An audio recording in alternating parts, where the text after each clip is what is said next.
Every airliner in cruise carries an exclusion zone around it. 5 nautical miles of empty air on every side, 1,000 feet above, 1,000 feet below. Nothing may enter that box. Not briefly, not by agreement, not at all. Now multiply it. On an ordinary day, the American system alone handles more than 44,000 flights, across 29 million square miles of airspace. At the busiest minute of the busiest day of 2024, 5,500 of them were airborne at the same instant, each dragging its own reserved block of sky behind it. None of them touched. That is not luck, and it is not mostly technology. It is a set of decisions about what to do when the sky runs out of room, and the strangest one happens while you are still parked at the gate. Here is the part that never comes up. At every moment of your flight, one specific human being is responsible for you. Not a department, not a system, a person, sitting at a console, who has your aircraft on a screen and owes you a distance. That responsibility is handed over, person to person, several times between takeoff and landing. You will never hear it happen. There is no announcement, no change in the cabin, nothing on the moving map. And it is not the aeroplane that decides how many flights can be in the sky at once. It is that person's capacity to keep track. So the whole system is built around one constraint that has nothing to do with aviation: how much a single human can hold in their head at one time. Everything else, the rules, the cues, the automation, exists to keep the traffic inside that limit. Start with the distance itself. You cannot write a rule that says do not hit each other. You have to say how close is too close, and it has to be a number, because a controller has to be able to look at a screen and decide in a second whether they are about to break it. So the number is 5 nautical miles horizontally.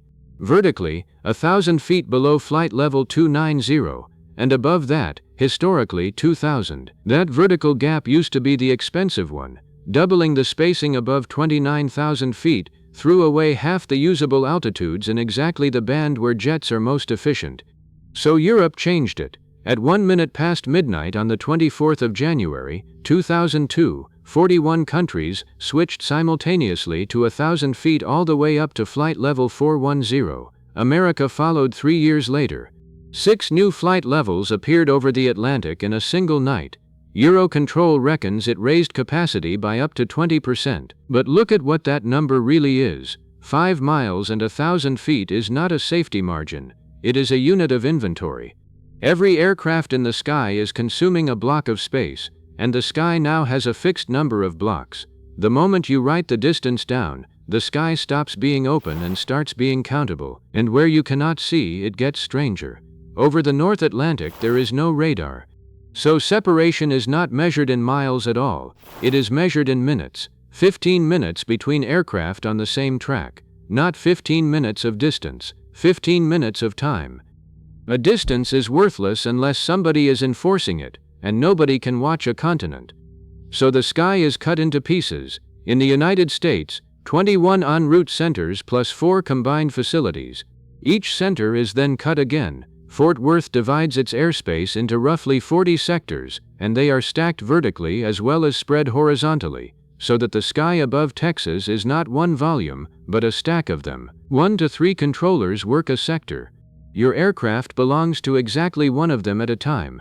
When you cross a boundary, a handoff happens, and a handoff is not a hand wave, it is a defined transfer of 2 things at once: the radar identification and the radio. Until the receiving controller acknowledges, you have not been handed off.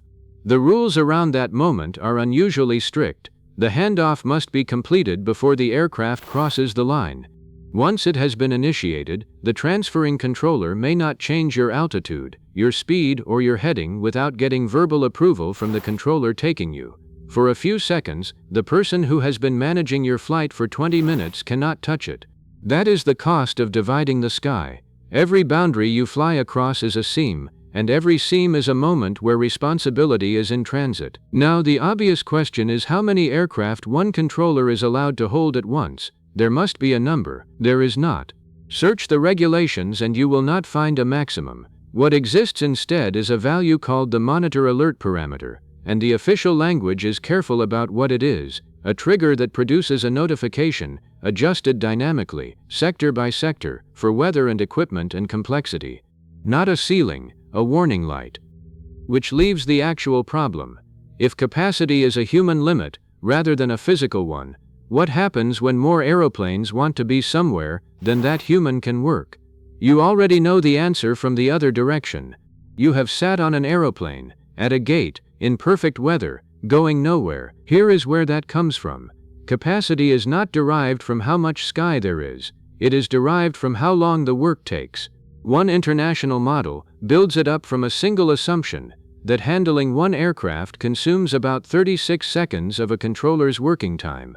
Coordination, data, the radio call, the conflict check. Multiply that out, and the sector fills, not with aeroplanes, but with seconds. So the balancing is done before anyone leaves the ground. In the United States, it is called a ground delay program. Aircraft are held at their departure airports and issued a runway release time, calculated so that arrivals meter out at a rate the destination can absorb. In Europe, you are given a calculated takeoff time and a window around it, 5 minutes early to 10 minutes late. That window is worth pausing on, because it does not belong to you. The tolerance exists so a tower can build a departure sequence. Miss it, and the outcome is not that you leave late, it is that startup clearance can be refused until a new slot is negotiated for you. And the scale of this is hiding in plain sight. Europe's headline delay figure for 2025 was 2.4 minutes per flight, across 11.1 million flights. That number is measured against the takeoff time you were assigned, which means Europe's most quoted measure of air traffic delay is a measurement of time spent parked, with the engines off. Meanwhile, in American airspace, aircraft actually holding in the air happened about 30,000 times against roughly 16 million flights. Under one flight in 500, holding in the air is officially a last resort. The queue is real, but almost all of it is on the tarmac. And here is the part that reframes it. The international guidance is explicit, that flow restrictions are not the first move. First you try to add capacity, split the sector, open another position, put another controller in the chair. Only when the imbalance cannot be resolved any other way, do you start holding aircraft on the ground. Which means a ground delay program is not really a traffic measure. It is the system telling you, in the politest possible way, that it has run out of people. Everything so far assumes that instructions are given correctly and followed correctly. So there is one more layer, and it does not involve the ground at all. Airliners talk to each other. The collision avoidance system on board is designed to work independently of air traffic control, its own radar picture, its own logic, its own authority. It watches the transponders of nearby aircraft and calculates time to closest approach. At roughly 48 seconds it warns. At roughly 35, it stops warning and starts instructing, climb or descend. When both aircraft have it, the two boxes negotiate, over a data link. Without telling anyone, they agree which one goes up and which one goes down. And there is a tie-break, because occasionally both aircraft decide at the same instant and both pick the same direction.